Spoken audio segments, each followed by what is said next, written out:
അതേപോലെ തന്നെ പിന്നീടുള്ള സാമ്പത്തിക രംഗത്തെ ഏറ്റവും വലിയ പ്രശ്നം, 8ാമത്തെ പ്രശ്നം പലിശ തന്നെ. പറയേണ്ടതില്ല, വിശദീകരിക്കേണ്ടതില്ല, നമുക്കെല്ലാം അറിയാം. പലിശ ഒരു ബിസിനസ്സാണിന്ന്. പലിശ ഒരു കച്ചവടമാണിന്ന്. പ്രവാചകൻ സല്ലല്ലാഹു അലൈഹി വസല്ലം പറഞ്ഞതാകട്ടെ, ഏറ്റവും ശക്തി കുറഞ്ഞ പലിശ മാതാവിനോടൊപ്പം ക്ഷയിക്കുന്നതിന് സമം എന്നാണ്. ഞാൻ നല്ല ഭാഷയിൽ പറഞ്ഞതാണത്. നിങ്ങളത് പരിഭാഷപ്പെടുത്തിയാൽ മതി എങ്ങനെയെന്ന്. ഞാൻ പറയുന്നത്, പലിശ മാന്യമായി, പലിശയിൽ അധിഷ്ഠിതമായി അല്ല. പലിശക്കൊരു സവിശേഷതയുണ്ട്. പലിശക്കാരനും പലിശ ഉള്ള ഒരു സമൂഹവും നോക്കുക പണത്തിലേക്കാണ്. ഇസ്ലാം എക്കണോമിക്സിൽ അടിസ്ഥാനമായി വർത്തിക്കുന്നതും നോക്കുവാൻ വേണ്ടി കൽപ്പിക്കുന്നതും മൂല്യത്തിലേക്കാണ്. മൂല്യം എന്നുള്ളത് ധാർമ്മിക മൂല്യമല്ല ഞാൻ ഉദ്ദേശിക്കുന്നത്, മറിച്ച് വസ്തുവിലേക്കാണ്. വസ്തുവും പണവും രണ്ടാണ്. ഞാൻ നേരത്തെ പറഞ്ഞു കഴിഞ്ഞു അക്കാര്യം. വസ്തു എന്നുള്ളത് എപ്പോഴും സമൂഹത്തിൽ പ്രൊഡക്റ്റീവാണ്. വസ്തു എന്നത് ഉൽപാദനപരമാണ്. പണമാകട്ടെ ഉൽപാദനപരമല്ല. അത് എത്ര വർദ്ധിച്ചാലും ഡെറിവേറ്റീവ്സ് കൂടുക എന്നല്ലാതെ ഉൽപാദനം നടക്കില്ല.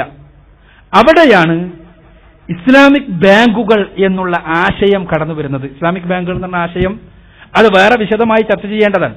ഞാൻ പറഞ്ഞല്ലോ നേരത്തെ, ബാങ്ക് ഓഫ് ഇംഗ്ലണ്ട് വന്നതിന് ശേഷമുള്ള വ്യാപകമായ പ്രശ്നങ്ങൾ, ലോകത്തെല്ലായിടത്തുള്ള ഈ കോളനികളിലേക്ക് ബാങ്കുകൾ ഉണ്ടായപ്പോൾ, കോളനികളിലെല്ലാം ബാങ്ക് സ്ഥാപിച്ചപ്പോൾ ആ കോളനി കാലം കഴിഞ്ഞ് ഇസ്ലാമിക രാജ്യങ്ങളായപ്പോൾ ആ രാജ്യത്തുള്ള ആളുകൾ അവിടെ ബാങ്ക് ഉണ്ടായി. ആ ബാങ്കുകൾക്ക് പകരം എന്നുള്ള രൂപത്തിലെല്ലാം ഉണ്ടായി വന്നാണ് ഇസ്ലാമിക് ബാങ്ക് എന്നത്. ദുബായ് ഇസ്ലാമിക് ബാങ്കാണ് ആ രംഗത്ത് ആദ്യ കാലഘട്ടത്തിലെ ഒരു ശക്തമായ മുന്നേറ്റം തന്നെ. ഏതായിരുന്നാലും ആ ബാങ്കുകൾ യഥാർത്ഥത്തിൽ ആ ബാങ്കിന്റെ രൂപം നിങ്ങൾ എടുത്തു നോക്കിയാൽ കാണാൻ കഴിയും. മുബാറബ മുതൽക്ക് അതേപോലെ തന്നെ മുഷാറക്ക മുതൽക്ക് ഉള്ള ബാങ്കിന്റെ 5 തരത്തിലുള്ള ട്രാൻസാക്ഷൻസ് ഉണ്ട്. ബേസിക് ട്രാൻസാക്ഷൻസ്, അതായിട്ട് ബന്ധപ്പെട്ട വീണ്ടുമുള്ള ട്രാൻസാക്ഷനുകളുണ്ട്. ഇതെല്ലാം അത് പലപ്പോഴും തെറ്റിദ്ധരിപ്പിക്കുവാൻ വേണ്ടിയുള്ള ശ്രമം നടക്കാറുണ്ട്. മുറാബഹയെ പോലെയുള്ള, അതേപോലെ തന്നെ ഇജാറയെ പോലെയുള്ള ഇസ്ലാമിക് ബാങ്കിങ്ങിന്റെ സാങ്കേതിക ശബ്ദങ്ങളെ തെറ്റിദ്ധരിപ്പിക്കാൻ വേണ്ടിയുള്ള ശ്രമങ്ങൾ ഉണ്ടാകാറുണ്ട്. ഞാൻ വിശദീകരിക്കാൻ സമയം അനുവദിക്കുന്നില്ല. ഏതായിരുന്നാലും ഇത് എല്ലാം ഏതെടുത്താലും നിങ്ങൾക്ക് നോക്കിയാൽ കാണാൻ കഴിയും, അത് മുന്നിൽ കാണുന്നത് വസ്തുവിനെയാണ്. വസ്തുവിനെ മുന്നിൽ കണ്ടുകൊണ്ടുള്ള ഒരു സാമ്പത്തിക ക്രമത്തിന് മാത്രമേ സ്ഥായിയായി സമൂഹത്തിൽ ഉൽപാദനപരമായ മാറ്റമുണ്ടാക്കാൻ കഴിയൂ. മറ്റേത് കേവലം മിഥ്യയായ കുമിളകളെ സൃഷ്ടിക്കാനേ കഴിയൂ. ഇതാണ് 8ാമത്തെ കാര്യം. 9ാമത്തേത് സ്പെക്കുലേറ്റീവ് ബിസിനസ്. നേരത്തെ പറഞ്ഞ കാര്യം തന്നെ, ഊഹാധിഷ്ഠിതമായ കച്ചവടം. ഊഹക്കച്ചവടം ഇസ്ലാം നിരോധിച്ചതാണ്. ഊഹക്കച്ചവടമായി തീർന്നു എല്ലാം. യഥാർത്ഥത്തിൽ സ്റ്റോക്ക് മാർക്കറ്റ് എന്ന് പറയുമ്പോൾ നേർക്കുനേരെ കുഴപ്പമില്ലാത്ത ഏർപ്പാടാണ്. പക്ഷേ സ്റ്റോക്ക് മാർക്കറ്റ് പൂർണ്ണമായി തന്നെ ഊഹത്തിലധിഷ്ഠിതമായി. ഊഹത്തിലധിഷ്ഠിതമായ അവസ്ഥയുണ്ടായപ്പോൾ സ്വാഭാവികമായും അത് തകർച്ചയ്ക്ക് വഴിവെക്കുകയും ചെയ്തു. ഊഹം എന്നത് വസ്തുവ് അല്ല, മറിച്ച് ഉണ്ടാകാൻ പോകുന്ന സാധ്യതയെ ഉണ്ടാക്കിക്കൊണ്ട് കേവലം ആഗ്രഹം വളർത്തിക്കൊണ്ട് ആളെ ചൂഷണം ചെയ്യുന്ന ഏർപ്പാടാണ്. നേരത്തെ നമ്മുടെ നാട്ടിൽ ഉണ്ടായ വലിയ ഒരു സ്റ്റോക്ക് മാർക്കറ്റ് തകർച്ചയും ഇതിന്റെ ഭാഗമായി ഊഹ കച്ചവടത്തിന്റെ ഞാൻ വിശദീകരിക്കുന്നില്ല. ഇൻഷാ അല്ലാഹ് ആവശ്യമെങ്കിൽ പിന്നീട് വിശദീകരിക്കാം.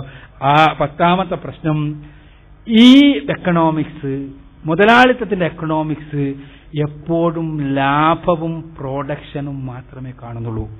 ജനങ്ങളിലെ വെൽഫെയർ എന്നത് അവരുടെ ഒരു പ്രശ്നമേ അല്ല. സമൂഹത്തിൽ പീഡിപ്പിക്കപ്പെടുന്ന ആളുകൾ ഉണ്ടാകും. പ്രൊഡക്റ്റീവ് അല്ലെങ്കിൽ എഫിഷ്യന്റ് അല്ലെങ്കിൽ പ്രൊഡക്ടിവിറ്റി ആൻഡ് എഫിഷ്യൻസിയാണ് മുതലാളിത്തത്തിന് ആവശ്യം. ഇത് രണ്ടുമല്ലാത്ത ആളുകൾ, അവര് ഡാർവിന്റെ സിദ്ധാന്തപ്രകാരം അനർഹമാണ്. അവർ സ്വാഭാവികമായിട്ടും ചരിത്രത്തിൽ നിന്ന് നിഷ്കാസനം ചെയ്യപ്പെടണം. പക്ഷേ ഇത് സ്വാഭാവികമാണ് എല്ലാ സമൂഹത്തിലും.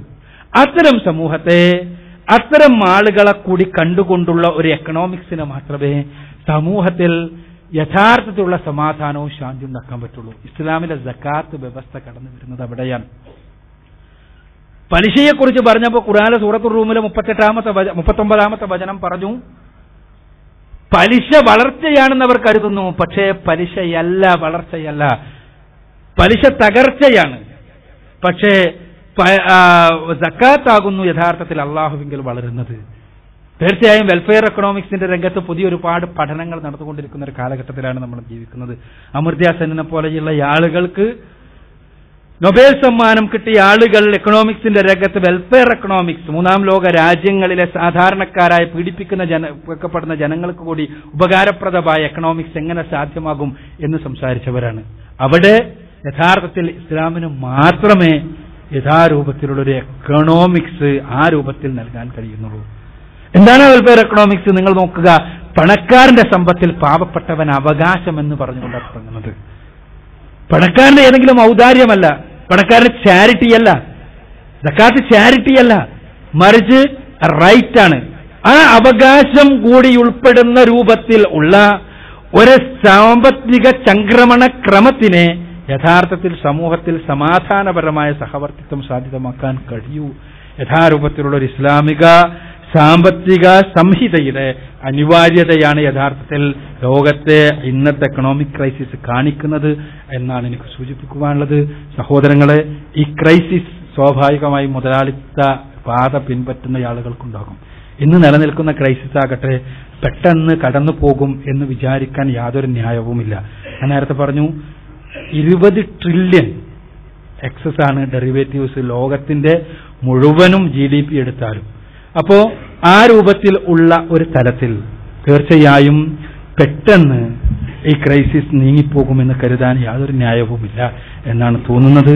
തീർച്ചയായും ഇസ്ലാമികമായ പരിഹാരത്തെക്കുറിച്ച് ഞാൻ പറഞ്ഞു. യഥാർത്ഥത്തിൽ നമ്മളെല്ലാം തന്നെ അത്തരത്തിലുള്ള ഒരു ഇസ്ലാമികമായ രൂപത്തിലുള്ള സാമ്പത്തിക ക്രമത്തെക്കുറിച്ച് ആലോചിക്കുകയും ആ ക്രമത്തിന് നമ്മുടെ നാട്ടിലും എവിടെയും എങ്ങനെ രൂപം കൊടുക്കണം എന്ന് ആത്മാർത്ഥമായി ആലോചിക്കുകയും ചെയ്യേണ്ട സമയപാട് എനിക്കറിയാം. ഇത് പലപ്പോഴും ഈ ഒരു സംസാരം ഈ രംഗത്ത് നമ്മെ സംബന്ധിച്ചിടത്തോളം ഒരു സംസാരം മാത്രമേ ആകൂ എന്ന്. എന്നാൽ വളരെ ശക്തമായ ചില നടപടികളും നിലപാടുകളും ഈ രംഗത്തുണ്ടാകേണ്ടതുണ്ട്. അള്ളാഹു അതിനെ അനുഗ്രഹിക്കട്ടെ എന്ന് പ്രാർത്ഥിച്ചുകൊണ്ട് അല്പസമയം കൂടുതലെടുത്തതിന് ഞങ്ങളോട് ക്ഷമ ചോദിച്ചുകൊണ്ട് ഞാൻ അവസാനിപ്പിക്കുന്നു. വാഹുദവാൻ അൽഹംദുലില്ലാഹി റബ്ബിൽ ആലമീൻ. അസ്സലാമു അലൈക്കും.